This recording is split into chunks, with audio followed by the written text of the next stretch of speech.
Est-ce qu'aujourd'hui... Il y a des quartiers, vous rentrez dans le quartier, vous ne pouvez plus en sortir. Ouais, effectivement. Expliquez-moi comment c'est possible. Les Gadéris, c'est pas les Gadéris, c'est le promoteur.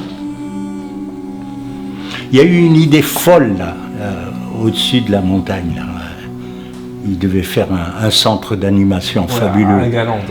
Oui. Pourquoi on bloque ce bonhomme? Pour une zone sismique? Mais c'est du bluff la zone sismique.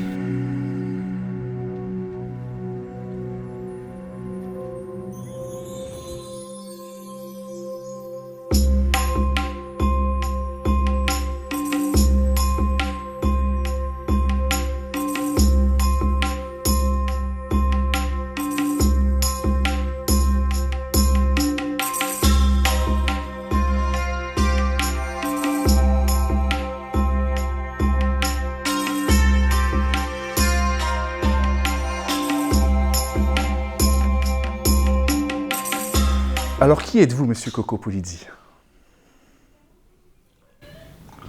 Une bonne question. Sincèrement, je ne sais pas. Hein. Sincèrement, je ne sais pas. Je ne sais pas. Une vie complètement affolante. Je l'ai vécue. Ma vie, je l'ai vécue. Hein. Et vous l'avez vécu pleinement? Pleinement. Je l'ai vécu pleinement. Mon meilleur ami, je peux le dire, puisque vous m'avez dit de tout dire. Mon meilleur ami, ça a été le prince Moulay Abdallah al-Arham. C'était mon meilleur ami de jeunesse.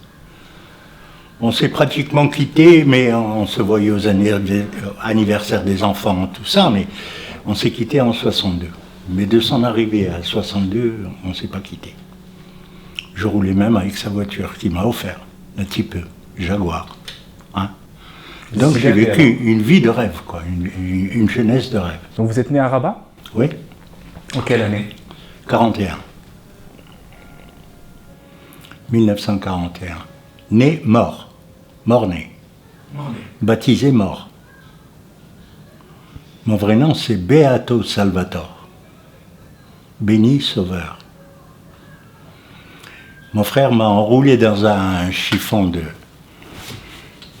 de farine américaine, attaché avec une ficelle, il m'a emmené au cimetière. Devant la porte du cimetière, j'ai bougé. Il a failli me lâcher. Il a eu peur, il a failli me lâcher. Il a ouvert, j'étais plein de farine, parce qu'il en restait dans le sac, certainement. Il m'a ramené en dansant, il était fou de joie. Quand je suis revenu du cimetière, ma sœur n'était pas contente parce qu'elle voulait m'appeler Claude. Elle n'a pas pu m'appeler Claude, elle a dit je l'appellerai Coco. Voilà.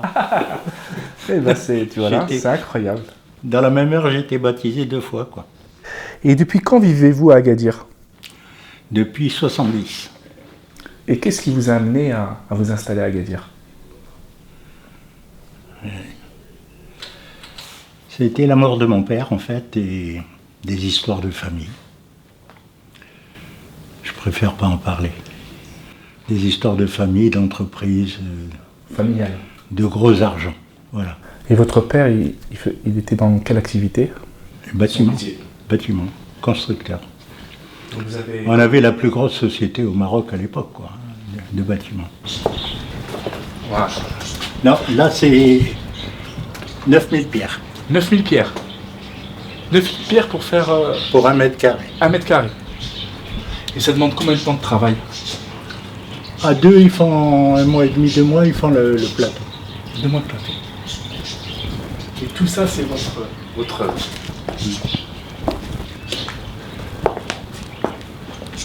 Dans ma tête, c'était 29 prises de vue en restant sur place, en tournant.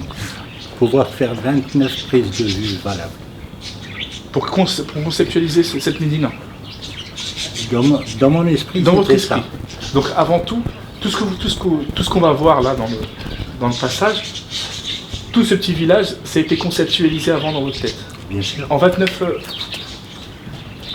Il suffit de tourner, on peut prendre 28 poses de photos. C'est incroyable.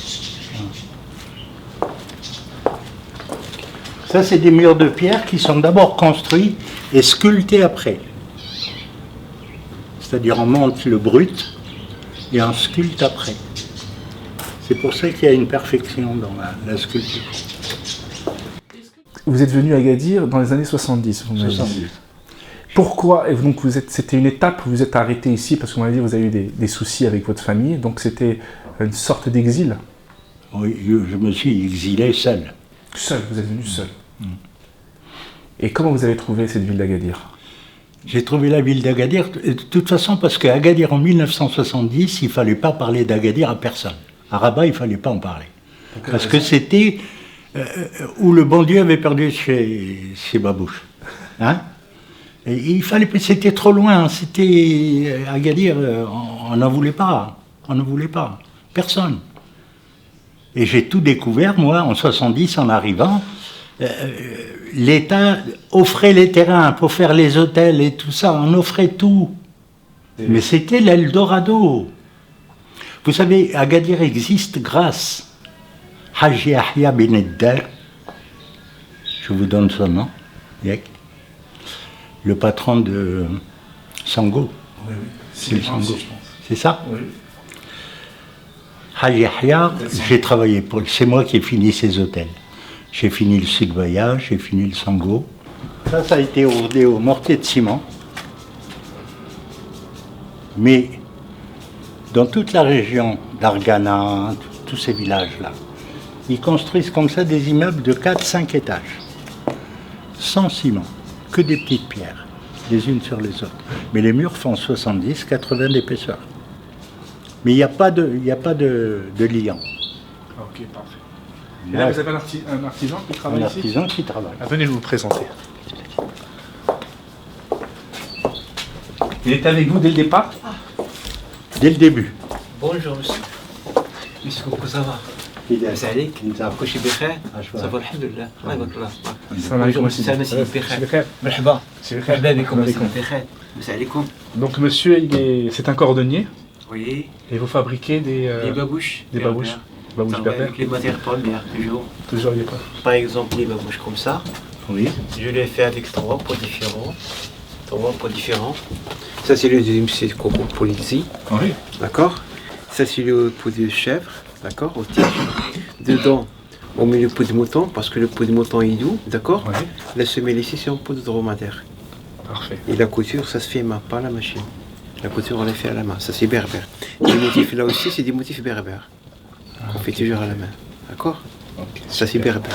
Bravo, monsieur. Merci. Merci. Merci. Merci. Ça va, c'est beaucoup. Alhamdulillah. Ça va, ça va. D'ailleurs. Alhamdulillah. Moi, j'aime bien les architectes. Je les respecte parce qu'ils ont un diplôme.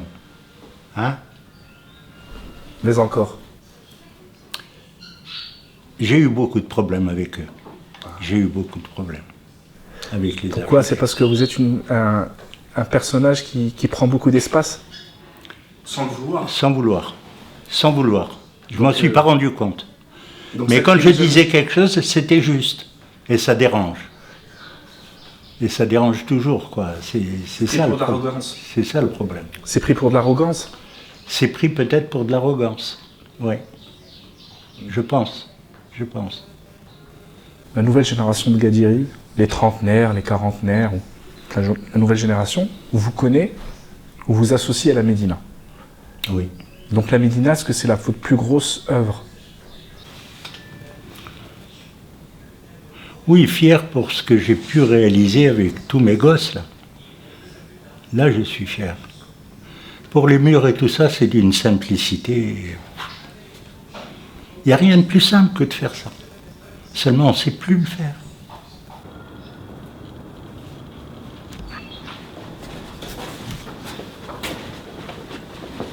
Combien d'années il a fallu pour... J'ai commencé en 92. En 92? Et vous avez fini... En 2007, on a arrêté. 2007, vous avez arrêté. Mais des fois, je travaillais avec 4 maçons, des fois j'en avais 8, des fois j'en avais 12. Et c'était difficile de les former, les artisans? Non, on a encore beaucoup de gens qui peuvent travailler la pierre. La terre, c'était autre chose, parce que j'ai acheté une machine oui. qui me faisait 8000 pierres, 8000 briques Non, 5000 briques, pardon, en 8 heures. Et on a construit avec ces briques de terre. Mais ce n'est pas de la terre ordinaire. Il ne faut pas penser qu'on peut faire un mur de terre avec de la terre végétale. Elle ne tient pas. Elle tombe. C'est ce qui s'est passé à Marrakech, dans toutes les fermes à l'extérieur de Marrakech, tout s'est écroulé. Toutes ces clôtures et tout, c'est biada. La terre blanche, celle-là. Ok, c'est la terre blanche qu'il faut travailler. Alors on fait le mur, on peut faire l'enduit, on peut tout faire avec. Les gens d'Agadir connaissent la Médina, mais ils ne vivent pas la Médina. Ils l'ont découvert très tard. Hein. Ouais. Les gens d'Agadir ont découvert la Médina très tard. Maintenant, ça commence à bouger très fort. Vous sentez? Pour les gens d'Agadir, oui. Ils viennent au restaurant. En famille et tout ça, ils aiment Ils beaucoup le viennent en restaurant. famille et tout. Mais au début, non. Je sais pas, ils ont boudé. Jusqu'en 2000, ils ont boudé complètement.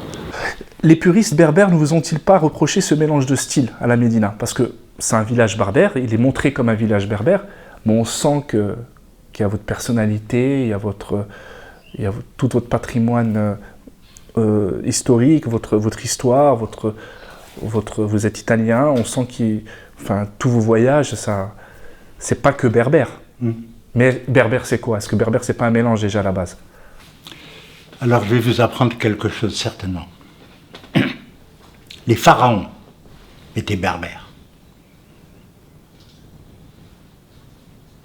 C'est prouvé aujourd'hui. Les pharaons étaient berbères. Donc ça ne tient pas debout ces critiques. Mais non. Les berbères, c'est la Méditerranée dans son ensemble. Et qui est passé en Andalousie? Et qui a amené les zéros en Andalousie? C'est les berbères. Donc, alors pourquoi je ne ressemblerai pas à une certaine fenêtre? Elle ne ressemble pas à une fenêtre andalouse. Quel est le problème? Vous avez visité l'île de Las Palmas? Non. Vous avez visité les îles en Méditerranée, les îles espagnoles en Méditerranée? Toutes les constructions sont berbères. Le riad, le tuya au plafond, tout. La seule chose qu'ils ont fait, ils ont fermé la Wassaddar. Oui. Ils l'ont fermé. C'est tout ce qu'ils ont fait, pour pouvoir mettre la cheminée dans le Wassaddar. Mais tout est berbère, même les portes. On me parle de quoi, là? D'un mélange de qui? De quoi? On dit que c'est un peu mexicain, qu'il y a des petites... heureusement. Des petites tendances mexicaines dans ce que vous faites. Et pourquoi? Qui a été avec l'armada espagnole après Christophe Colomb? Qui est parti au Mexique, au Nouveau-Mexique? Les Berbères. Avec qui? Avec l'armada espagnole. Parce que l'armada avait besoin des Berbères constructeurs de bateaux d'Essaouira. Ils les ont pris à Essaouira, ils les ont amenés là-bas. C'est pour ça qu'on trouve l'Arganier. Le Nouveau-Mexique, c'est quoi? Les constructions en terre du Nouveau-Mexique, c'est qui? Ça ressemble beaucoup, oui. Et c'est à nous. Ces colonnes que vous voyez là, elles y sont là-bas. Effectivement. Alors. Donc à tous ces détracteurs, mais, faut qu'ils revoient leur histoire. Mais il faut qu'ils lisent un petit peu plus. Ça, c'était destiné à... C'est super, on dirait une arène. On dirait une arène, hein. Vous l'avez pensé comme ça? Oui. Vraiment, on dirait une arène, une miniature. Et c'est là où on voit le mélange du berbère. Et là, vous pouvez pas me dire que c'est pas du romain, là. C'est du romain, c'est... Oui. On peut pas, là, c'est... Le cachet, il est là. Hein. C'est du coco polyxy. Et les arcatures, ouais, elles sont à nous aussi. Elles sont berbères. C'est magnifique, ce mélange. Mais bien sûr. Si vous avez apporté ce mélange-là, c'est... L'histoire nous le dira. Je pense que l'histoire va reconnaître le travail. Absolument. Est-ce que vous ne pensez pas que cette Médina ne mérite-t-elle pas mieux? Elle avait un chemin pour ça. Elle avait une voie toute tracée. Vous savez, je vais vous donner un seul chiffre. En 2000, le montant de l'année en entrée Les entrées, je ne parle pas des loyers, des artisans ou quoi. Les entrées. On faisait dans l'année... Parce que j'ai eu continuellement la mafia des taxis d'Agadir qui n'emmenait pas les touristes à la Médina. Ils n'avaient pas le droit. Pour quelle raison? Entre eux, et les combines de chauffeurs de taxi. Les guides d'Agadir non plus. Les faux guides non plus. Personne venait à Agadir. C'était que des accidentés qui arrivaient à l'époque, en 2000, quand j'ai commencé à faire payer l'entrée. En 2007, on faisait 43 000 € d'entrée par mois, quand ils sont venus me bloquer la Médina. Ils ont arrêté. Pour quelle raison ils vont bloquer la Médina? Ils ont fait un contrôle fiscal à un artisan marocain. On m'a dit, ça, c'est pas de l'artisanat. Et vous devez, monsieur, 9 300 000 dirhams. Donc c'est pour cette raison que la Médina, après ça n'a pas fonctionné. Ben, ça s'est arrêté parce qu'ils ont tout mis ça au tribunal commercial, et le tribunal commercial a fait son travail. Et mis à part ce souci, avec qui est-ce que vous avez eu des aides financières pour faire cette Médina? Comment ça s'est passé, la genèse de la Médina? Comment ça a fonctionné? Pas un sou. De personne. Le terrain, on vous l'a octroyé, non? On me l'a loué. On vous l'a loué? Les eaux et forêts. Oui. Ah, donc on vous a loué, donc ça s'est passé comme ça. Vous aviez un rêve, vous voulez aboutir à votre rêve. Et le gouverneur de l'époque, d'ailleurs, quand il m'a signé pour le terrain, qu'il a signé sur le plan, que c'était ma parcelle, oui. Pour les eaux et forêts, le gouverneur, c'était Laroussi, oui. Et il m'a dit une chose, il m'a dit, monsieur, ne me faites pas rougir.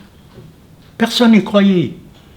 Une Médina, il m'a dit tout simplement, une Médina, elle existe ou elle n'existe pas, mais on ne peut pas la faire.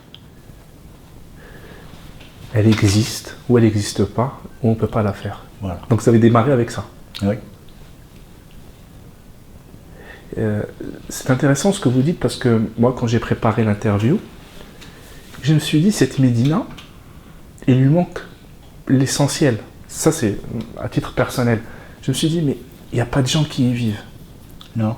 Et le fait qu'il n'y ait pas de gens... Mais c'est prévu, pour le futur, c'était prévu. Ah voilà, parce que le fait qu'il n'y ait pas de gens qui y vivent, il y a un côté, et ça n'enlève rien, attention, je ne veux pas vous enfoncer, ça n'enlève rien à son côté artistique, c'est très joli. Mais le fait qu'il n'y ait pas des gens qui y vivent, c'est comme si vous mettez dans un corps, vous ne mettez pas les battements du cœur. Mais absolument. Et par rapport à ça, les gens qui la visitent, je parle des Marocains, je ne parle pas des étrangers. Ils se posent des problèmes. Ils se posent des questions, mais c'est pas possible, parce qu'eux, ils savent que Médina, c'est vivant, qu'il y a de la vie, qu'il y a la voisine qui crie parce qu'elle n'a pas eu le thé d'en bas, il y a une vie, il y a des énergies. Et le fait que la Médina, quand on rentre, on sent que c'est comme un homme sans son épouse, il manque quelque chose. Mais absolument. Il manque de l'avoir terminé pour la Médina habitée, parce que les 3 hectares qui restent, c'était la Médina habitée à faire. Voilà. C'est-à-dire tous les rez-de-chaussée en Médina et les étages habités. Donc, en quelque sorte, vous avez été amputé de votre chef-d'œuvre. Complètement. C'est-à-dire que vous, dès le départ, vous avez imaginé le concept et tout, et au milieu du chemin, on vous a dit, bon, il faut arrêter là. Il faut arrêter là. Si vous avez la possibilité de faire un appel, qu'est-ce que vous ferez comme appel par rapport à la situation à la Médina? S'il y a quelqu'un qui veut vous aider, vous entendre à travers cette vidéo, cette bouteille à la mer.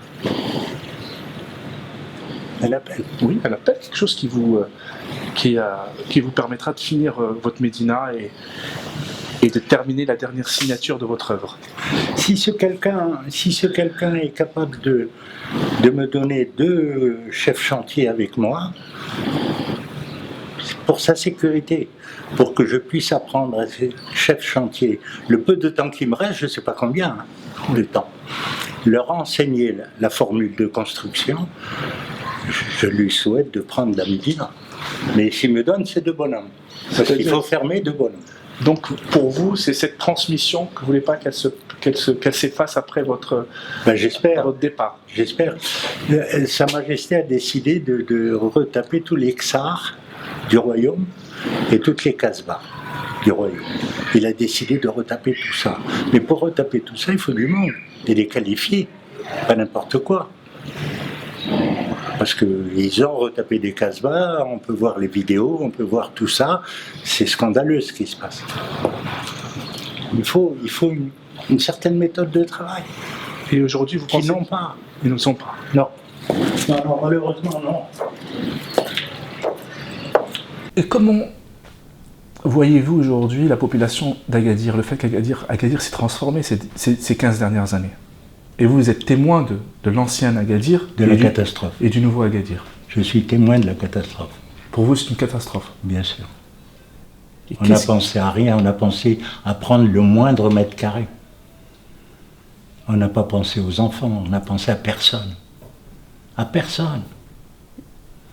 Maintenant, on a fait un stade de foot, un nouveau stade de foot, maintenant. Et on l'a mis près des ordures, là, bon, parce qu'il n'y avait pas d'autre endroit. Mais on a tout loupé. Mais Agadir, c'est une catastrophe. Je vais vous montrer une photo d'Agadir. Et c'est quoi le diagnostic que vous en faites? C'est quoi le problème? Où ça a dégénéré pour que Agadir aujourd'hui soit tant critiqué par les Gadiris? Mais bien sûr, c'est critiqué. Les Gadiris eux-mêmes s'autoflagellent. Mais bien sûr. Mais bien sûr. Les Gadiris, c'est pas les Gadiris, c'est le promoteur. C'est pas les Gadiris, c'est le promoteur. C'est le promoteur, c'est l'administration chargée de l'urbanisme et tout ça, qui font n'importe quoi. On fait n'importe quoi. Est-ce qu'aujourd'hui il y a des quartiers, vous rentrez dans le quartier, vous ne pouvez plus en sortir. Ouais, effectivement. Expliquez-moi comment c'est possible. Comment c'est possible? C'est le promoteur et c'est l'administration chargée de l'affaire qui est en tort. Complètement. Il y a eu une idée folle là, au-dessus de la montagne. Là. Il devait faire un centre d'animation fabuleux. À Galande. Oui. Pourquoi on bloque ce bonhomme? Pour une zone sismique? Mais c'est du bluff la zone sismique. Il ne s'est rien passé à Agadir. Il s'est placé une explosion souterraine. Je vous l'explique. Vous êtes prêts à écouter ça? Je sais pas si... Moi, je suis prêt. Je ne sais pas si les téléspectateurs, ils sont prêts. Tant pis pour eux. On va leur expliquer l'histoire d'Agadir. La mer Agadir s'est retirée. Pourquoi elle s'est retirée? Parce qu'une fameuse grotte au large s'effondre. Et cette grotte, elle est reliée jusqu'à Ida Outanan, Imouzer Ida Outanan, par des canaux. C'est l'alimentation des eaux d'Ida Outanan. Et ce canal était bouché à Agadir. La terre est montée d'1,20 m, elle est retombée. 6 secondes. Il n'y a pas eu de tremblement de terre à Agadir, il y a eu une explosion souterraine. Ok? Ça, c'est votre diagnostic. Oui. Bien sûr que ça a bougé pendant un mois. Parce que la terre, quand elle est montée d'1,20 m, elle redescend doucement, doucement. Tac, tac, tac, tac, tac, tac. Tout se remet en place. Il n'y a pas eu de tremblement de terre à Agadir. C'est une explosion souterraine. Qu'est-ce qu'il faudrait à Agadir pour que la ville ait un attrait positif? Agadir, ça a failli être... moi, je pensais même à une époque que ça allait devenir la capitale du royaume. Personne n'en voulait d'Agadir, et là vous me dites que ça aurait pu être la capitale du royaume. À un moment donné, oui. Quelle période? Ça a failli. Quelle période? Quand Sa Majesté Hassan II a décidé de faire le palais. Déjà, il y avait des bruits. Et il a été vraiment dégoûté de la ville, quoi. Il faut le dire. Déjà, lui, Sa Majesté. Hassan II. Et ensuite, Mohamed VI pensait régler le problème et il s'est rendu compte qu'il n'y avait rien à faire. Pourquoi? C'est quoi qui... Ben, toujours le même problème. C'était un petit groupe qui gérait tout. Et qui voulait tout récupérer. Un petit groupe, une poignée. Hein. Ah ouais, Maintenant, ils sont mal. Hein. ils sont forts à la... Oui, ils Pour étaient tout- très forts. Oui. Ils ont peur de rien. L'impunité. Comment ce petit groupe aujourd'hui a fait tant de terreur et en plus on n'arrive même pas à le définir, c'est-à-dire il travaille dans l'ombre. Mais bien sûr. Et vous pensez que c'est ces personnes-là qui... Qui ont détruit la ville. Ça a détruit la ville. Le hall d'inclusive l'a enrichi.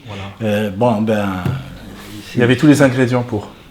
tous les restaurants ferment, tout le monde ferme, tout le monde s'en va. On fait quoi là?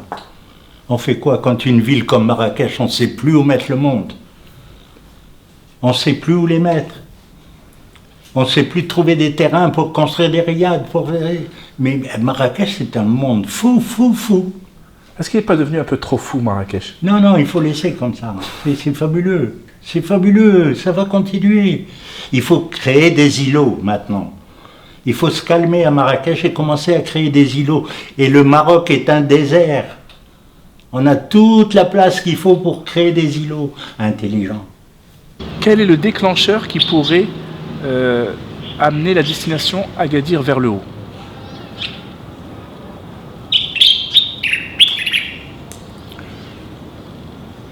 Arracher les racines des faux arbres. C'est-à-dire? On a arraché l'arbre, on a coupé l'arbre, mais on a laissé les racines. Il faut déterrer les racines du mal d'Agadir. Et le mal, tout le monde le connaît.